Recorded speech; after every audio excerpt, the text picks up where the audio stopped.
हमारे संविधान में ना कुछ ऐसी छिपी हुई गारंटियां हैं जो हमारी सुरक्षा करती हैं।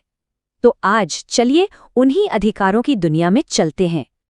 तो शुरुआत किसी कानून वानून से नहीं, बल्कि एक इंसान की कहानी से करते हैं। इनका नाम था माचल लालुंग। 54। ये सिर्फ एक नंबर नहीं है, ये उन सालों की गिनती है जो उन्होंने हिरासत में बिताए। जरा सोचिए, एक इंसान को 23 साल की उम्र में गिरफ्तार किया गया और वो 77 साल की उम्र में बाहर आया, और इस पूरे समय में एक बार भी, जी हां, एक बार भी कोर्ट में उसकी सुनवाई नहीं हुई। ये तो सीधे सीधे उसके त्वरित सुनवाई के अधिकार का खुल्लम खुल्ला उल्लंघन था। और देखिए, माचल की कहानी कोई अकेली कहानी नहीं है। ऐसे और भी मामले हैं। 1982 के एशियन गेम्स याद हैं? उसके लिए जो स्टेडियम बन रहे थे, वहाँ हजारों मजदूरों का शोषण हुआ था। उनकी हालत को तो एक तरह से बंधुआ मजदूरी जैसा बताया गया।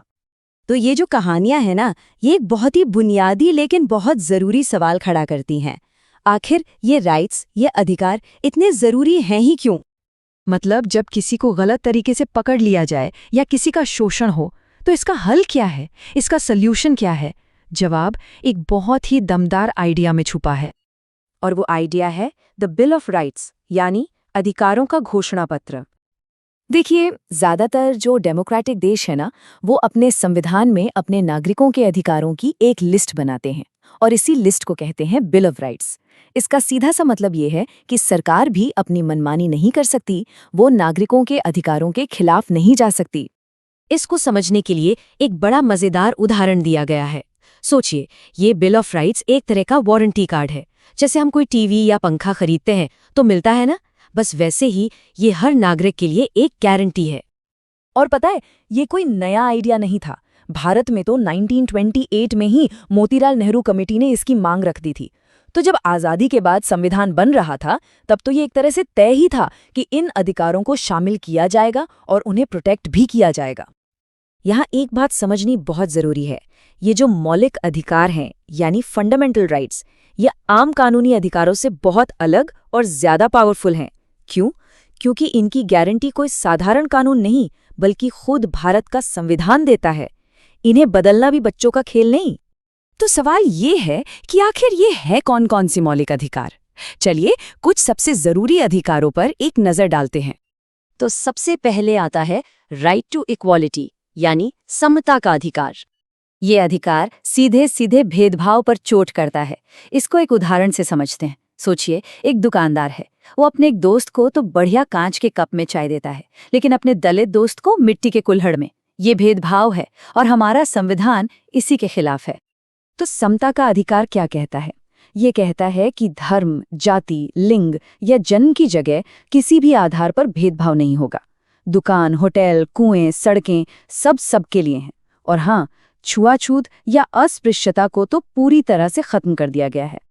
चलिए अब बात करते हैं एक और बहुत ही पावरफुल गारंटी की। वो है शोषण के विरुद्ध अधिकार, यानी राइट अगेंस्ट एक्सप्लॉयटेशन। याद है हमने एशियन गेम्स के मजदूरों की बात की थी? ये अधिकार बिल्कुल उसी तरह के अन्याय को रोकता है। मतलब इंसानों की खरीद फरोख्त, बंधुआ मजदूरी या बेगार और 14 साल से कम उम्र के बच्चों से खतरनाक काम करवाना, ये सब गैर कानूनी है। ये देश के सबसे कमजोर लोगों का सुरक्षा कवच है। ठीक है, तो हमारे पास अधिकारों की एक लिस्ट तो है, लेकिन सोचिए अगर इन अधिकारों को कोई माने ही नहीं तो तब क्या होगा? यहीं पर आता है इन सभी अधिकारों का रक्षक, असली सुरक्षा कवच। और इस अधिकार को संविधान बनाने में सबसे अहम भूमिका निभाने वाले डॉक्टर B.R. अम्बेडकर ने संविधान का हृदय और आत्मा कहा था। सोचिए कितना जरूरी होगा ये। वो बात कर रहे थे राइट टू कॉन्स्टिट्यूशनल रेमेडीज की। ये वो अधिकार है जो बाकी सारे अधिकारों को जान देता है, उन्हें असली पावर देता है। इसका मतलब ये है कि अगर किसी के भी मौलिक अधिकार का उल्लंघन हो, तो वो सीधा सुप्रीम कोर्ट या हाई कोर्ट का दरवाजा खटखटा सकता है। और कोर्ट कैसे रक्षा करता है?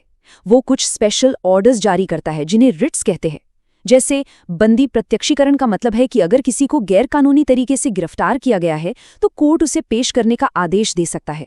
या फिर परमादेश, जिससे कोर्ट किसी सरकारी अधिकारी को उसका काम करने के लिए कह सकता है अगर वो नहीं कर रहा हो। तो बात साफ है, संविधान हमें अधिकार देता है और अदालतें उनकी रक्षा करती हैं। लेकिन असली सवाल तो ये है कि इन अधिकारों को कागज से निकालकर समाज के हर एक इंसान की असल जिंदगी का हिस्सा कैसे बनाया जाए। ये एक ऐसा सफर है जिसे हमें मिलकर पूरा करना होगा।